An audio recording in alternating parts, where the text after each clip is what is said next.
Check, check, check, check. Good morning, everybody. Welcome to Nailed It Sports. My name is Caleb Nail. My headphones aren't working. They're fried. So I hope it all sounds good.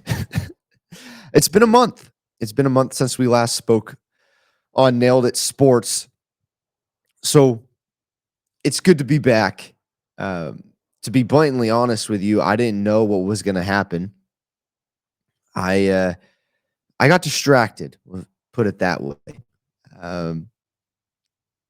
I spoke with my wife about it and spoken with other people about it. And one of the things that I think is very important is that we repent. Right? So we tell people of our sins and then we are forgiven and we move on and we get rid of that. And I was distracted. I think I had some idols in my life. And video games being one of them, with College Football 25 coming out, it was time to play that. And I played it. And it distracted me from, I was worshiping it. It distracted me from real life and what I was supposed to be doing, which is the Lord's will. And so I prayed about it after asking for forgiveness.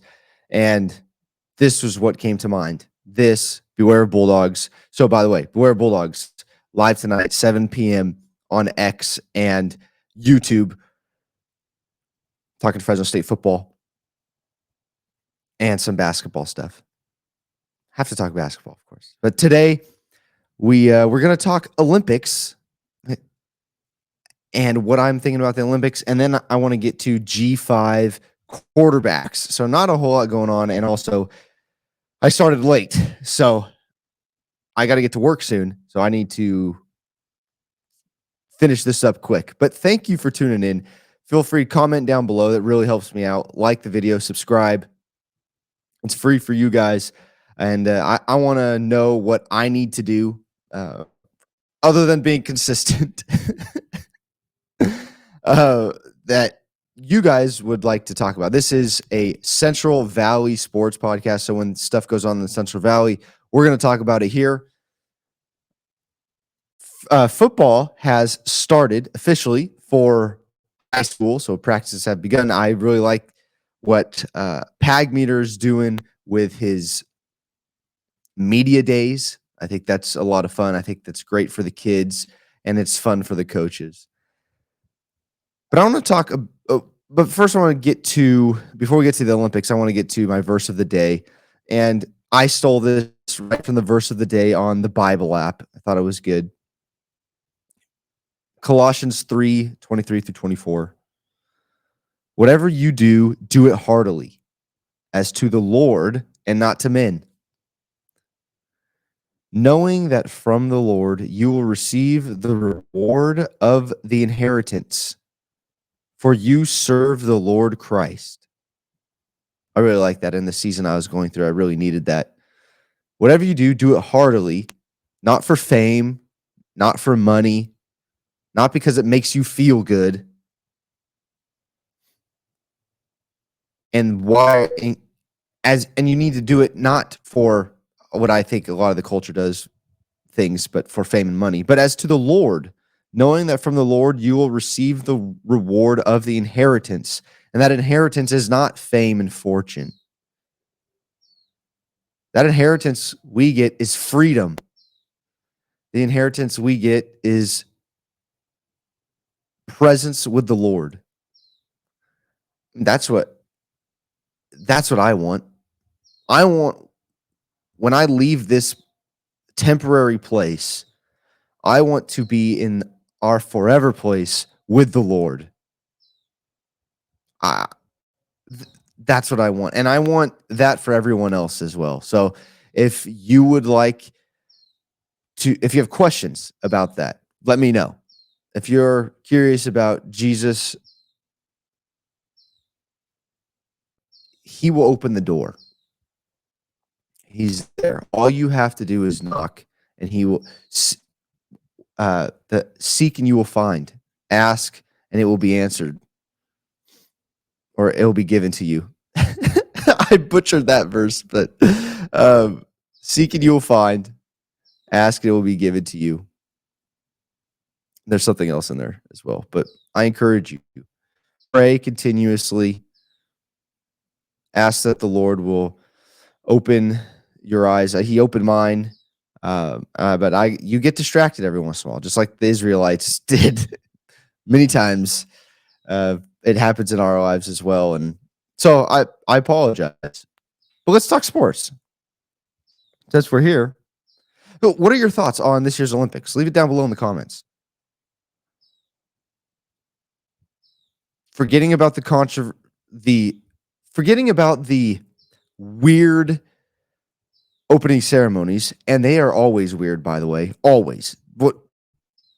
This is what happens when you put those people in charge of, I don't know, when you make a big deal about these opening ceremonies, like the ceremony itself. It's weird. They're always weird.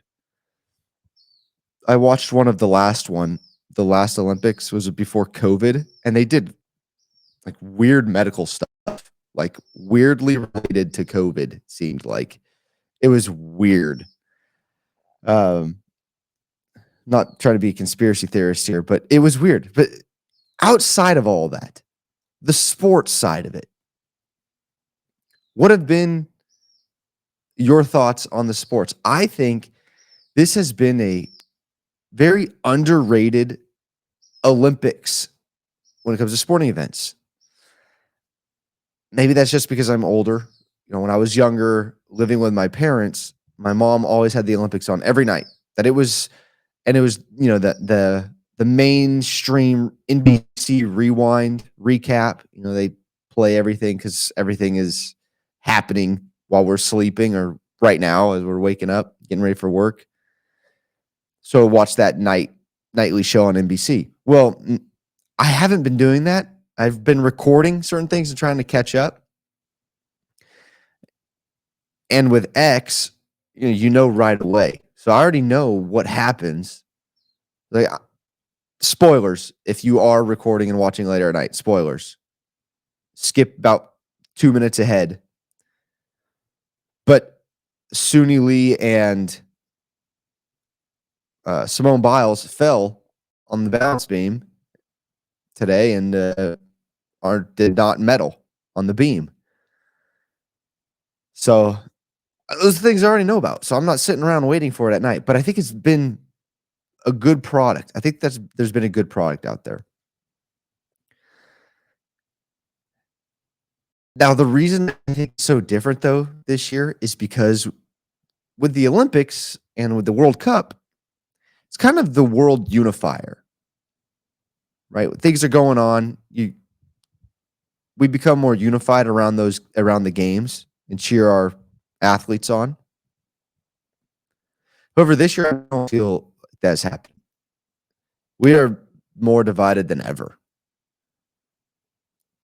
And people aren't tuning in to sports. And I think that when we first started this, I said, don't let people tell you sports are not important because it is a unifier. We can come from all areas, backgrounds, and get together. But in reality, you look around, people don't care. Because to the average person, to the everyday person, it's not part of their life. It's not the real world. It's kind of like social media, right? It's a social event. And when things start happening in people's lives, like work, kids, the market crashing, war, political unrest, sports is going to go to the wayside. And that's happening right now. And one of the reasons I think it's important for us to talk about sports, talk about athletes, and the one thing I think that athletes something that athletes could do better is unify, and that's the reason why we do this. So let's all, I don't want this to be a kumbaya, you know, all flowers and sunshine and rainbows, but I think what needs to happen is Jesus' love needs to be shown through sports. And I think it's a lot easier to do that because you could get people from all backgrounds into the arena. But that's not happening right now. But some quick, so really, we haven't talked sports at all. Let's talk about some things. Golf, Scotty Scheffler wins gold, shot a 62 on the final round, came surging back. It was an almond. Harvest time, baby. Came surging back, and Tommy Fleetwood put up a fight. He had a long putt to try and tie it and send it to a playoff. But Scotty held him off one by one stroke. And then Matsuyama won bronze. John Rahm missed a long putt that he had a chance to tie him and send the bronze medal to a playoff. I think Olympic golf is fun. And it looks and feels just way more competitive. Because in PGA golf, and I'm not sure about the rules in live golf, but I'm sure it's the same way in live. It doesn't matter where you finish. It matters if you make the cut, things like that. But you make the cut, you're making money for the most part. The fifth place guy is making decent money. In the Olympics, you're fighting for 3 spots. So it becomes way more competitive. And I thought it was. I thought it was a lot of fun. It came down to the wire. Those golf matches are always fun. And Scotty Scheffler is the first, I don't know if it's since a certain year, but I remember he's the first golfer, PGA golfer ranked number 1 in the world to come into the Olympics and win it. It was fun. I had a good time watching the golf. I am a golf fan, so that helps. But I thought the competition was a lot of fun. Just so you guys know, Vincent Hancock won gold in skeet shooting, USA gold. We also won silver. Connor Prince won silver in skeet shooting. We didn't win gold in, I think it's just the regular rifle shooting, the targets. But we're American. We need things to move. And we took gold. And I believe Vincent Hancock has won it. He's won like 3 times in a row, maybe more than that. He's dominated skeet shooting. And this is what the United States should be winning. Every 4 years at the Summer Olympics, skeet shooting. And we took gold and silver. I saw some people saying, I can't believe the United States didn't win gold in just the regular shooting the targets. It makes sense because our best shooters are not doing it for fun and games, just shooting regular targets. No, we don't do that around here. We shoot other things. we go hunting. That's what we're doing. We don't have time, and ammo is way too expensive to just be shooting paper targets. So, Bobby Fink won 1,500 meter gold in swimming. I believe he set a world record there. The girls, their girls relay team just absolutely crushed the world record and the competition in the pool. And I couldn't tell you which one it was. I don't know But then the 100-meter sprint was last night, and Noah Lyles won in a photo finish after the announcer gave it to the Jamaican runner. But we took gold and bronze, first time in like 20 years that the United States has won the 100-meter. Fun race, exciting race. But I think, in my view, the biggest headline has been 3-on-3 basketball. And I don't know if you guys have been keeping up with basketball. I know it's not on the main stream for the Olympics. And, 5-on-5 basketball is always fun, but we dominate for the most part, men's and women's. But 3-on-3 is something new that has been added.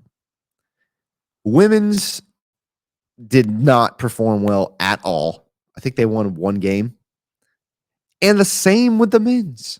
And on the men's side, we had Canyon Barry, that's Rick Barry's kid, granny shot free throw. Yeah, he made every free throw. Canyon shoots that way and is a great free throw shooter. I have made the commitment. I'm switching. My brother shoots that way now. I don't know why we don't teach that anymore. Granny shot free throws is the way to go. And there's a certain way to do it. You got to watch him. But it's easy money. Free throws are easy money in the first place. Then you do that, forget it. First takeaway for 3-on-3 basketball. We all need to be shooting underhand free throws. We also had Jimmer Fredette on that team. But Jimmer got hurt. I don't believe he played the last 5 games healthy. Some games he didn't play at all. We got absolutely destroyed. Worked. And my question is, why do we have rules in place for 3-on-3 basketball where we're not allowing NBA players? Because I had to listen to these guys say, well, it's different, it's hard, it's faster pace, of course. It's a half court game. Shot clock is 12 seconds, so you get the rebound, go. There are no breaks. Now, you get one sub. There's 4 guys. You sub in and out. But it is different. I get it. But when it comes to basketball, that's the pros know 3-on-3. There's no reason we need to talk to the IOC about this. Jaylen Brown should be sitting out. Paul George, Jalen Brunson. I don't know. Grab a big, get 3 guys from the NBA that are absolute freaks and have them go play. And no offense to our 3-on-3 team, but we're just small. We're so much smaller than the rest of the world. It's a physical game. We did play physical. I don't want to count them out for that. They fought. But we're just too small. And in a half court 3-on-3 matchup, you have to be big. And the style of play that you're going to get from most American basketball players right now is guards that shoot. Right? So if you're going to have a small guard, you need a guard that can be physical, down low, get to the rim. Jalen Brunson types. Jimmer is fun to watch. But man, you're setting screens. It's physical, 3-on-3, fast pace. It's hard to get open. So there needs to be a change. The United States needs to look itself in the mirror, really, for 3-on-3 basketball and ask themselves, what are we going to do in 4 years to compete? Because we didn't medal. We didn't get the podium for men's or women's. The United States dominates in basketball. What's going wrong? What are we doing? So I think that's my main takeaway from the Olympics this year is 3-on-3 basketball has to be better so far. Swimming has been fun, but we're not as dominant as we used to be in swimming. There's a young kid from France that's dominating now. Uh, and guess what? Michael Phelps, coach, the same guy. And so, the other takeaway I've had is coaching is everything. That is the leader. As a former basketball coach, my high school basketball coach, I had to listen to a lot of coaches say, "Yeah, we're not going to be good this year." I think you hear that at lots of levels, like we're going to struggle this year, and it's probably there's truth to that. At the same time, I think records are a true reflection of a coach, especially at the D1 level, especially at the Nate. It's hard to get rid of NBA. I think the NBA coaches are more babysitters, but at the same time, they can encourage guys to be in the gym, encourage guys where they can improve. There's some teaching going on because some of those guys are just freak athletes that haven't played that much basketball and the massive bodies. So, I guess, yes, your record is a true reflection of the coach and how good of a leader he is. I truly do believe that. Point A, Michael Phelps, swim coach.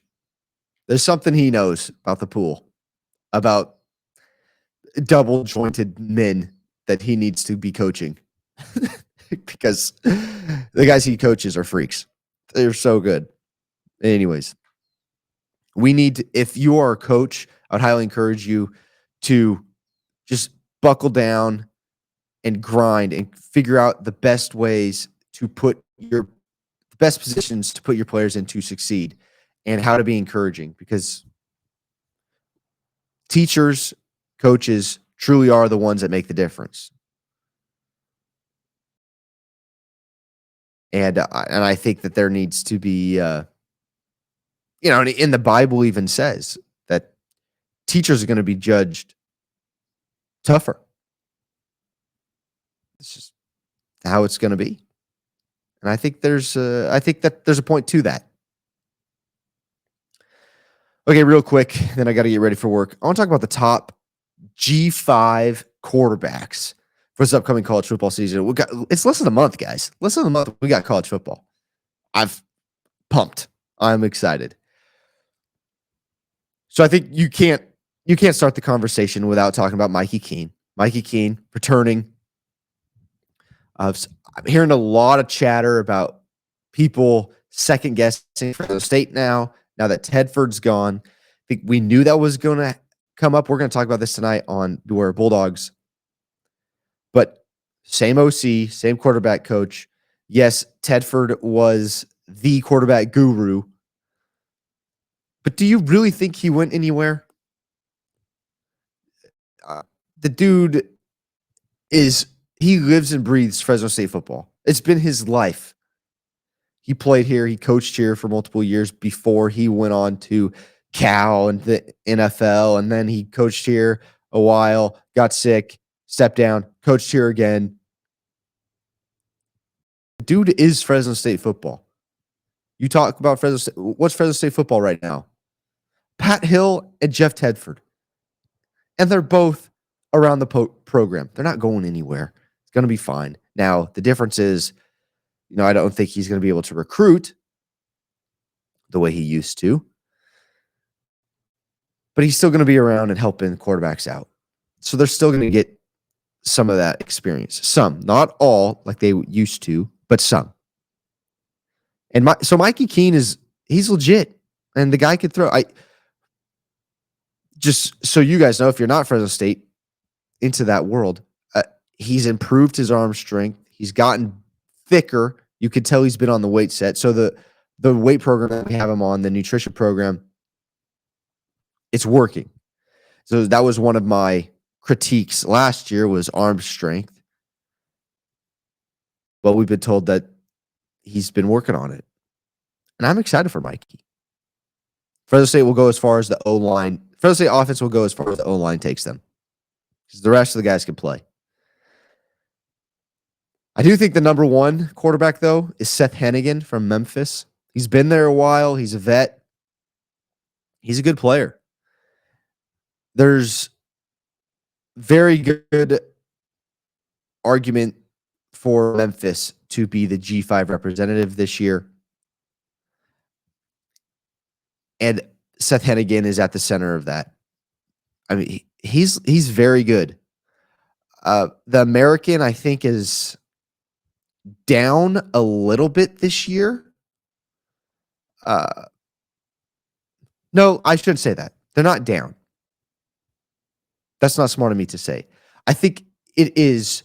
I think college football in general is harder to keep up with. So there's a little more unknown. There's so many transfers coming in. For example, Tulane is another quarterback. Ty Thompson, Tulane's quarterback, Ty Thompson. And granted, all these teams are going through camp right now, so some things may change. But Ty Thompson was at Oregon. He lost a starting job at Oregon, transferred to Tulane. Because they brought in Dylan Gabriel, Bo Nix brought in Dylan Gabriel. Ty Thompson was competing for the starting job against Bo Nix, didn't get it. Then they bring in Dylan Gabriel, so I'm not doing this anymore, which understandable. So going to Tulane. So I think you're going to get, we're starting to see what's going to happen with the G5. You have 5-star high school quarterbacks who are sitting behind big name quarterbacks because there's money following. So like money following them.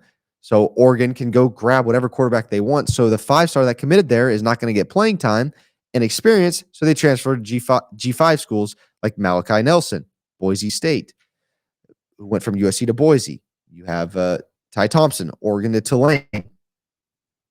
So there's a lot of unknown. Ty Thompson has only played a couple snaps, right? He hasn't got I would say, a huge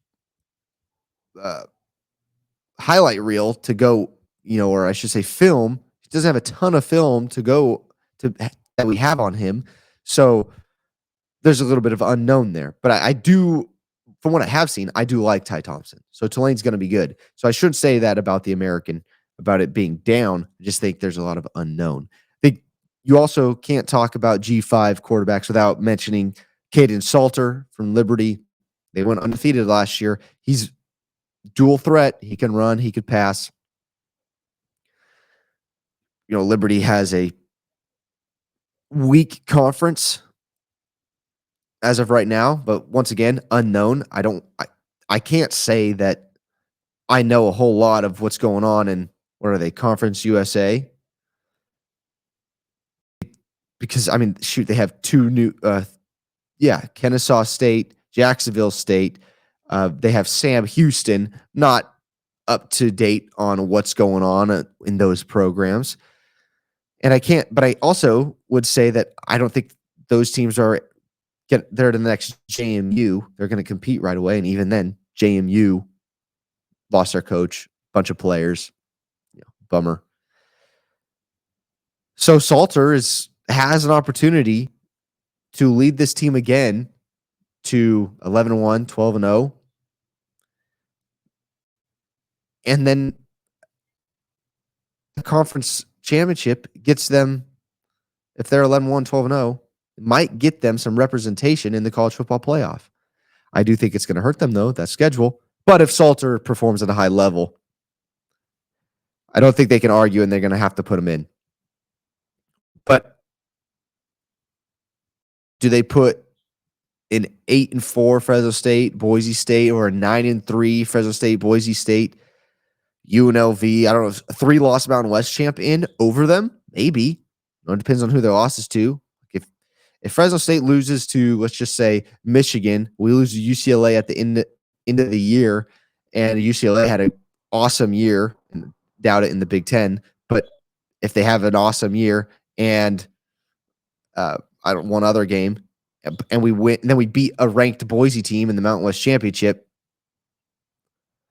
do you take them over an 11-1, 10-2 Liberty Conference USA champion? Or a 4-loss American champion? I think it's a good conversation. Does Liberty stay in the fight, even though they have a weak schedule for the fight for playoff representation.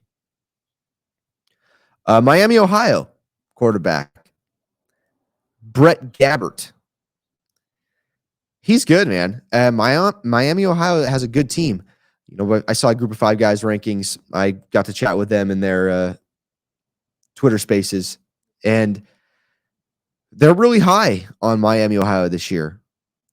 I like Brett Gabbert. I don't know if the rest of that roster is, I think they had them ranked 5th overall out of all G5 teams. I don't know if that roster deserves a 5 ranking for the power rankings. And I'm going to pull it up actually right after this. We'll go through the G5 power rankings, but I do like Gabbert. UNLV, Matt Sluka, transfer from Holy Cross, I believe. Now, I haven't seen him play. We haven't seen him play at the D1 level. FBS D1 level, I should say. Everyone's saying he's legit. We'll see. UNLV, man, they got a good squad this year. So I want to throw Matt Sluka on there just because of what I've heard, but I haven't seen anything personally from him. He did perform well at Holy Cross. Mountain West is different. It's a different competition.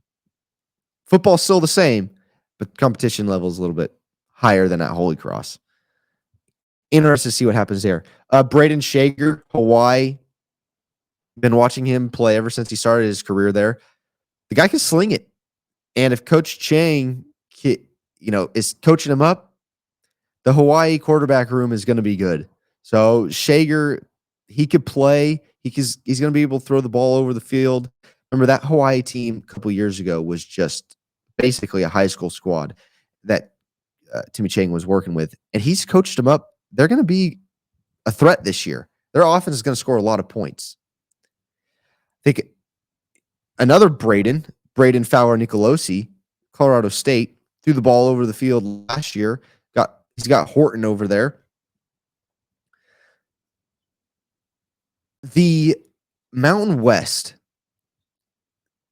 I think, is the top G5 conference, and I may be a little biased. Top G5 conference when it comes to quarterback play and running backs. We are loaded at the running back position. And I would say wide receivers. I can't speak on defense, so I don't want to say too much. But I think offensively, there are so many weapons in the Mountain West. Braden Fowler Nicolosi has a bunch. Braden Shager, Hawaii. He has some wide receivers there. Sluka, if he gets the starting job. UNLV has players. Ricky White. Then you have Mikey Keene. If Malachi Nelson is not on this list, that's because he's a transfer. He hasn't played. I can't put him. If you haven't played, I can't really put you on a list. I just don't know yet. Not sure. 2 other names. TJ Finley, Western Kentucky. He was at Auburn. He was somewhere else after Auburn. I forget where. But he is now at Western Kentucky. At Western Kentucky, air raid offense. You're throwing the ball everywhere. So I'm interested to see what TJ Finley can do. Chandler Morris, former TCU quarterback. Chandler Morris was the guy he was the backup when they made the national championship. And he was actually named the starter that year. He is now transferred to North Texas. So I'm curious to see what he can do there. I think there's a lot of fun quarterbacks in the G5. I think there's good quarterback play in the G5. This year's going to be a lot of fun. And I think that college football in general is going to have hype around it. But I think what we need to be reminded that there's so much change, and change is scary, but don't run away. The product is still going to be very good, and it's going to be fun. Last but not least, I told you I would pull up the Group of 5 power rankings from the Group of 5 guys. They're calling it the Group of 5 Power Poll. Okay, so here's 1 through 5. Liberty at 1. I don't think I don't think it's I don't think there's gonna be a lot of argument from people there just because you're going to put them there based off of their record last year. You're gonna put them at 1 because of their conference, or their schedule this year. Returners are there, returning quarterback. It's fine. Memphis, 2. Seth Hennigan, like I said, I think he's the top G5 quarterback. You have Boise at 3. I think their running attack with Ashton Jainty and their defense deserving of 3, sure. Not a Boise fan, but I could separate my biases. They are probably top 3. I might put them at 2. Tulane at 4. We'll see what Ty Thompson can do there. Tulane has been consistently competing for that top G5 spot, and they're a tough school. So I like them there. That's fine. Now at 5, here's where they have Miami, Ohio, and Gabbert. At 6, they have Fresno State. I think most people are sleeping on the Fresno State defense and kind of hyping up that Fresno State O-line too much because a lot of people look at paper when they do this, and Fresno State O-line has a lot on paper, a lot of starts, a lot of returners. I should say a lot of snaps. But you and I both know, if you're a Fresno State fan, the production hasn't quite been there. Now, that could change this year, and I'm praying that it does. But that's tough for me. But I think the defense is what's getting overlooked. We have so on paper, once again, we have guys leaving. We have a lot of our production with Lavelle Bailey and Carlton Johnson not there anymore. A lot of our production's gone. Guys on looking at paper are seeing that. But what they don't know is what we have waiting in the wing. And a strong D-line. Very strong D-line. And linebacker core is very good. And by the way, Coach Coyle, our D coordinator, I'm giving away way too much what we're going to talk about tonight. But he said, this is on film, you can go check it out on video. He said he thinks the linebacker room is better this year. Wouldn't surprise me. You have Malachi Langley and Phoenix Jackson coming back, and they were a large part of that defense last year. Lavelle Bailey made a lot of plays, game-saving plays, game-winning plays last year. But we have 2 linebackers, 3, and I would argue 3 or 4 linebackers that are legit and can play. So I'm excited. 7, Texas State. Texas State is going to be good. I think they're very deserving of top 10. Then UNLV at 8. I'm surprised. But like I said, there's been a lot of talk about Matt Sluka. I think he's got a lot to live up to. There's a lot of hype around him. We'll see what happens. A lot of hype around UNLV this year. Probably the most hyped team in the Mountain West. App State at 9. I think probably the quarterback play. We'll see what happens there. And then 10, UTSA. Those are the top 10. Then what's actually most surprising, I think JMU at 11. They lose a lot of players. They lose their head coach. They're still 11. USF 12. Toledo 13. Jacksonville State, first year, ranked 14. Second year. First year? I don't know. But either way, second year. 14. Pretty good. They have Wyoming at 15. I think Wyoming is sneaky. They return a lot. They're tough. We'll see what happens. Air Force, surprise to me, is at 20. I brought this up a lot. Air Force lost probably the most production offensively, I think, in the nation. I think they lost the most offensive production in the nation. Now, the thing about the Air Force Academy, these military schools, right, is your kids aren't transferring. You have a freshman, right, who all he does is go through boot camp and learn the playbook, get bigger and stronger. And by the time it's his senior year, he hasn't played yet. Senior year finally comes around and he's playing. So it's hard to say what's as someone on the outside who's not a Air Force Academy fan, keeping up with them. I'm not fanatical about them. It's hard to say what's waiting in the wing. So I don't know if they're going to be able to replace their production or not, but their production is leaving. But you have experienced, strong men coming in to replace them rather than, a 5-star freshman or a 5-star transfer. So that hasn't played. So we'll see what happens. So Air Force at 20. And then they also have Colorado State at 21. I think Colorado State is better than most people think.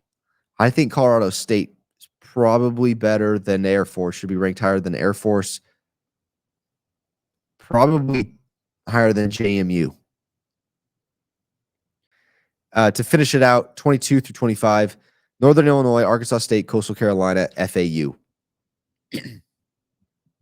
I think it's fun. That group of 5 power poll, I think it's very fun. I think they should keep that up, especially with one playoff spot going to the conference champion, the highest ranked conference champion.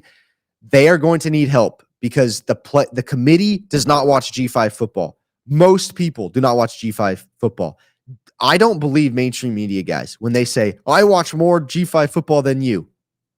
No, you do not, because you have to watch Power 5 football, Power 4 football. You have to, because that's what gets you clicks. You have to. So you have to know what's going on. Those are you go on YouTube, go look at any video. The second they mention a Big Ten school or SEC school, that's where all their views are at. If they talk about, Big 12 ACC, not a ton of views. Maybe if they talk about Miami, Florida State, maybe Oklahoma State. But other than that, you're not getting views talking about Group of 5. Group of 5 guys, you're doing great. Keep it up. But what I want to say is you can't watch all that football. It is impossible. It's physically impossible. And I've tried to know everything because we're Group of 5. I'm a Group of 5 fan. I want to know everything about the Group of 5, but I also have to know about what's going on with the teams that are going to be on TV and the nationally ranked teams so that we could talk about them. It's impossible. And highlight videos do not do anyone justice.